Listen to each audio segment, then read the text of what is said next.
Hello, good afternoon. My name is Christopher Egesa, and I'm from Tomorrow Vijana, which is a refugee-led organization in Ramanja Refugee Settlement in the southwestern Uganda. So as Tomorrow Vijana, hope my screen is shared, right? Yes, we see it. Thank you. Yeah, as Tomorrow Vijana, today we are also talking about education technology in the refugee-led education. However, I shall be skipping some of the scripts just because of time. So I'll begin by talking about what education technology is. And as to me, I can define it as using assistive digital devices to improve teaching and learning. So it is equally important for refugee-led organizations to also use education technology in our schools, just because if you look at these schools in Kampala and in other parts of the world, they are using these digital devices. And remember, at the end of it all, these same children in the refugee settlements shall also be competing for the same jobs with those other children who have been in such good schools whereby they were using such technology. So it is so much important that we also use education technology in our education systems. I'll skip that and go to the reason as to why we Tomorrow Vijana came up with an idea of opening up the ECD center at Tomorrow Vijana. Now, it isn't Tomorrow Vijana, as I've just stated, it is the community itself. We were having a holiday program at Tomorrow Vijana premises, whereby we were having children in our premises during the holiday program as a back to school campaign, whereby we use these electronic devices at our center to, to teach these children in the holiday who have come from many other ECD centers. So ideally, we were teaching them, and the parents were so much appreciative. They came to us and always appreciated that, wow, our children have spent only 2 weeks in your premises, but they are doing wonders. They can read, they can speak simple sentences in English. And remember, most of these children, they are coming from Congo, whereby they are speaking French. So most of the parents are glad to hear that their children at least can try to make some sentences in English. So we were making an impact while using such digital devices that we were having in the premises. So at the end of it all, these ECD centers were closed, as I've just phrased it here, due to the donor cuts. Most of them were closed down. So they remained like 3 to 4 ECD centers in the whole settlement. And remember, there are many children who have been at school in the ECD centers. So the parents came to us back again and requested that Tomorrow Vijana, you've been supporting our children in the holidays. Can't you as well go on and support our children with this education as the other ECD centers have been doing? We looked at it and welcomed these parents on board. We had several discussions with them, and we told them the challenges of running this ECD because, of course, it needs funds to pay the teachers, to get the materials and so on, the space to put constructions.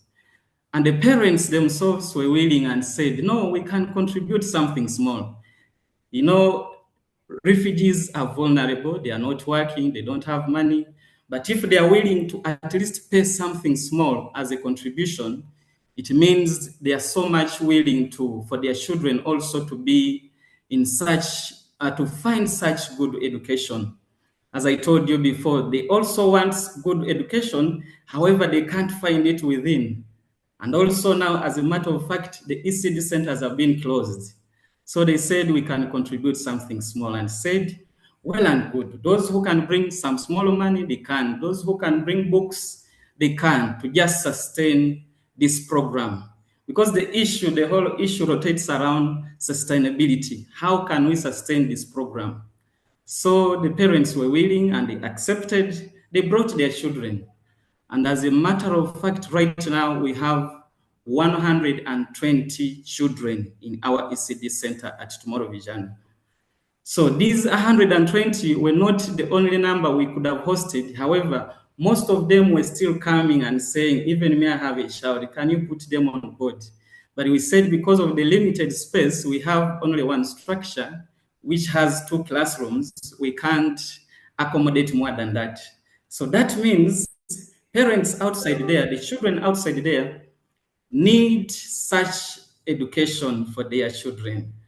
So we went on, we started the ECD. Here we are right now having those 120 children.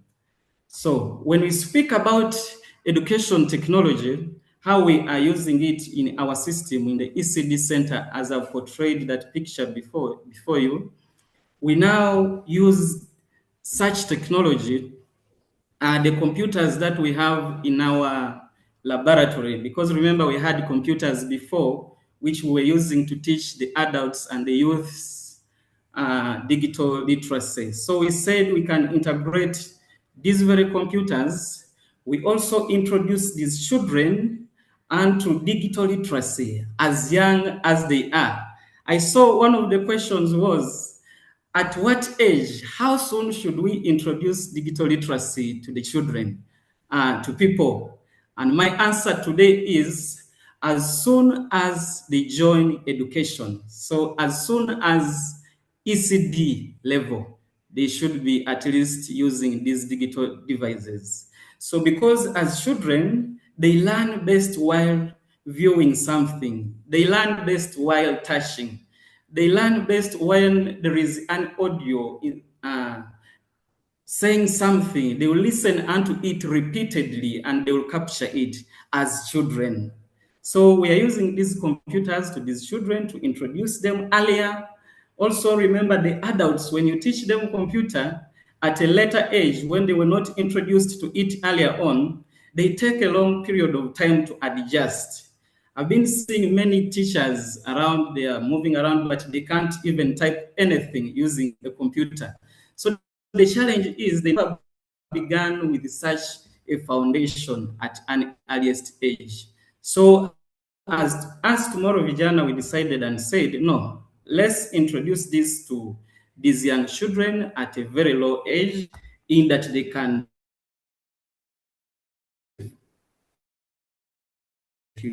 future. In our premises that we are always using to give some content, especially Ubongo Kids. You can see portrayed on the screen with many other contents from other people who have been providing it. As long as it is children content, we give it unto them in that they can learn. As I told you before, children learn best while watching. For them, they feel that it is fun, but as the teachers, we feel they are learning something. They learn best in these songs. They learn best while listening these audio and video things. So we also have the electronic boards whereby we teach these young ones how to write. Now, a young child, it is very difficult for a young child to use a book at an early age of 2 to 3 years to start writing using a book. That book will just be torn off. So introducing them to writing should be done using such electronic devices whereby a child can write freely, they can scribble freely, they can write letters freely. At the end of it all, later, when they've mastered how to write at least some letters, later on we introduce them to books. Then we give them books gradually after they have learned how to write something at least. So as Tomorrow Vijana, we are using that. So in such an environment, the challenge we are now facing is having a lot of learners crowded in a classroom. As you can see this picture before you, there are over 200 children in a classroom with only 2 teachers. That is one of the holiday programs that we're having here before, as I narrated to you. You see, children are very, very, very, very many. Even in these classes, I told you that we have 120 children. And remember, they are only three classes: baby, middle, and top class. Remember, a class, at least it should have at least less than 50 children, less than 50 with at least two teachers. So it is a very big problem, especially in the refugee settings, because there are low fundings and there are no buildings for these children. So that is one of the major challenges we are facing as also Tomorrow Vijana while implementing this digital education onto these children. So we are also facing a challenge of limited financial resources to fully support the school operations. Remember, we have to pay the teachers, we have to buy learning materials and a lot on. Remember, the parents are contributing something small, just something small to smoothly run. However, it can't manage at all each and everything. We also have a challenge of insufficient digital learning devices and learning materials. Remember, I was speaking about computers. We also need at least tablets. Children learn best using these tablets. You remember they have content whereby a child can repeat a lesson in case they have not understood it. It will not go to the next lesson until they understand something, which is not with the teachers. A teacher, you can teach today, your lesson plan you teach after you go on to the next lesson. However, tablets, they are computerized. They will feel you have not understood because you have not answered the questions rightly. So I would appeal, we look for such devices, we get them, especially refugee-led organizations or schools that are having such children in their environment. There was another question, which was education technology challenges, if not well administered. So one of it all is an inappropriate content exposure. These children, if they are not well guided, they can access wrong information. They can access wrong information. However, we as Tomorrow Vijana, we are guiding these children uh, while they are using these computers. We also have reduced social interaction. When children are using such devices, they tend not to interact with their fellow learners in class or outside when they are playing because their mind is on the electrical device. They are thinking of whatever they were learning because it is enjoying. So that is a challenge if not well administered to the children.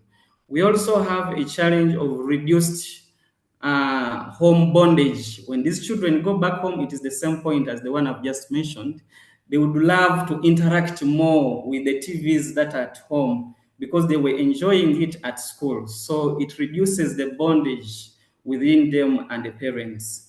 It also replaces play. Children tend to remain in classrooms to at least watch the TVs, to at least watch the tablets instead of going to play. So, if not well administered, it may not be good for such children. I thank you all for this opportunity to share our experience as Tomorrow Vijana. Thank you so much. Brilliant. Thank you so much, Christopher. And thanks to all of you for staying on well over the time allocated. I think we can learn that 5 presentations is too ambitious to do in an hour. The reason we reached out to these 5 was because in most cases they are posting a lot on the news feed on Reframe about education technology. And so we reached out to them and all of them came back positively. Maybe I didn't think we'd get such a positive uptake on presenting. And but actually it's a really encouraging sign and we're really grateful because I think we're seeing very different insights from all of the 5 contexts. And there could be many more that we could share. Uh, does anyone have a question? Now that we've had all the presentations, we could have at least one question. I've not seen any come up recently in the chat.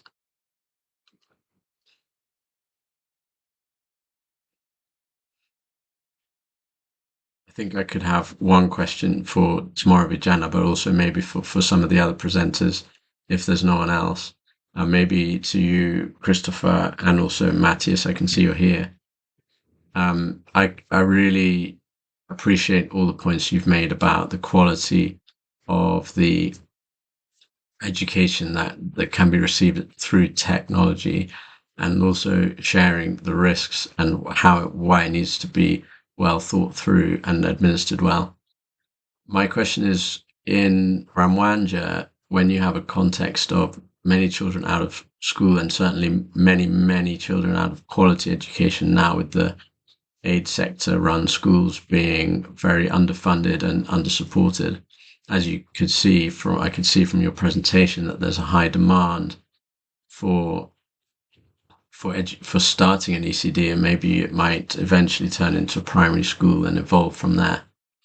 But do you feel that education technology can promote the sustainability? In other words, are you able to reach more children by using technology? Does it help you to have, maybe, for the teachers to relieve the teachers of some of the burden, so that you can still have a quality education even with 50 children in the classroom, with technology supporting that? So I guess what I'm asking, does it help you to reach more of the children and the demand that you have in Ramwanja by using technology? Maybe you could just talk a little bit about that.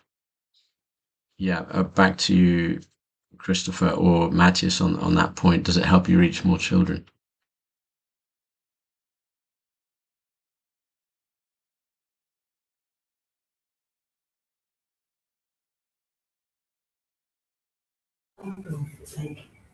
Edmond, can you come again?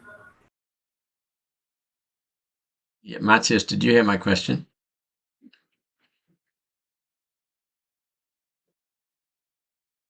Okay, if not, then Christopher, what I was asking, does technology help you to reach more children when there's a very high demand for education? Does it enable you to expand your school more quickly?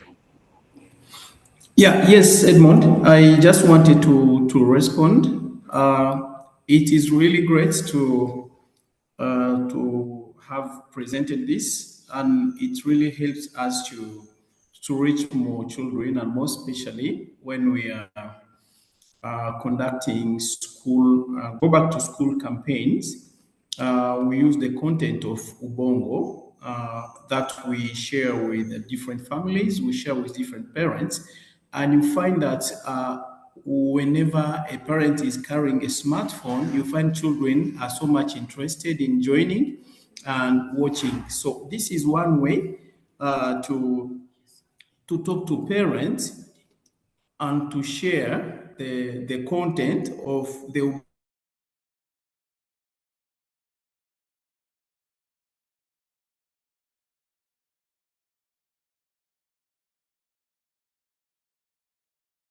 all the schools around. Technology education for the I may say for the partnership of Cohere, because as we are the eyewitnesses, when Cohere joined Tomorrow Vijana, at first we received these technology devices, and we had to make use of this. So in Ramwanja, it is really a high need of having technology, because actually every child is willing to come close to a person carrying a smartphone, and the only way to handle that, it is to find whether people can have like devices, and we start with these small children we are having at our different programs, then we expand it. Of course, it is something that is not a 1 or 2 days program. We need to start with us, then it continues growing with other members. But in Rwanda, it is really there. There is a high need of technology education to children. Thank you. So I'm also hearing there is it enhances the competitiveness to ensure that you get a lot of interest in the school when it's new as well. Um, so it's great that there's been such a positive uptake. I can see a question from Alex in the chat, talking about bonding at home and with family and social interaction, what are some of the solutions that you're putting across to address that as a challenge, if maybe you see that as you're within your reach to achieve? Um, Christopher, could you talk more about that challenge? And then we also have a question, I think, from Anthony, and then maybe we might have to close. And if anyone needs to leave, of course, we don't take offense. We're grateful to everyone for your time.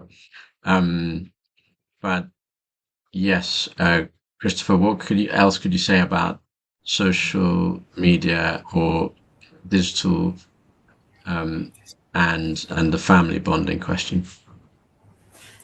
Upon the family bonding question, that one, we as the teachers and the parents, maybe we can speak to the parents and we tell them to minimize the exposure time that they are showing these children this kind of content, because it is good, as we have all said, it is new and it is good for our education purposes.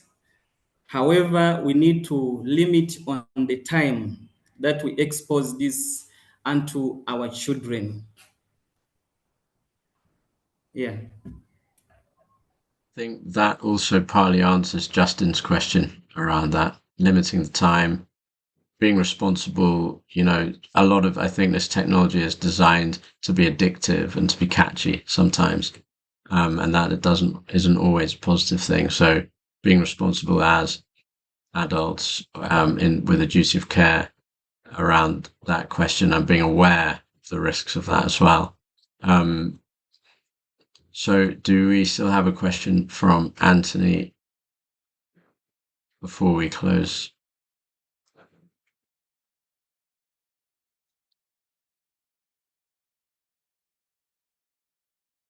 I think Anthony's hand went down,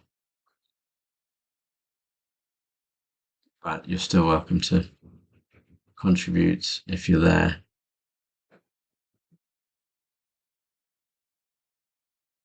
Okay, otherwise, I think we'll close the session for today. And anyone who's presented, you're welcome to share your PowerPoints, in whichever format you like, including on Reframe, and please do share the details of the different learning content that you have experienced, because many of the RLOs that are here, who may not have known about that content, might want to explore that and learn more about that as well, which I think, that's what these sessions are all about. And also in terms of the challenges that individuals, groups have faced, that you might notice might be shared challenges, and to carry on communicating about how some of those could be overcome, and how we as a group and as a community can continue forging the path around this, and supporting each other in that. So we will continue chatting on the Education Collective Change WhatsApp group, also on Reframe. If anyone would like to present next month, please do reach out if you have a specific topic. We haven't yet got a topic for next month, so if there's a theme you think we haven't touched on yet, we'd love to hear from you, and welcome any other presentations. But I think otherwise, for now, we can close for today, and thank you very much, everyone, again.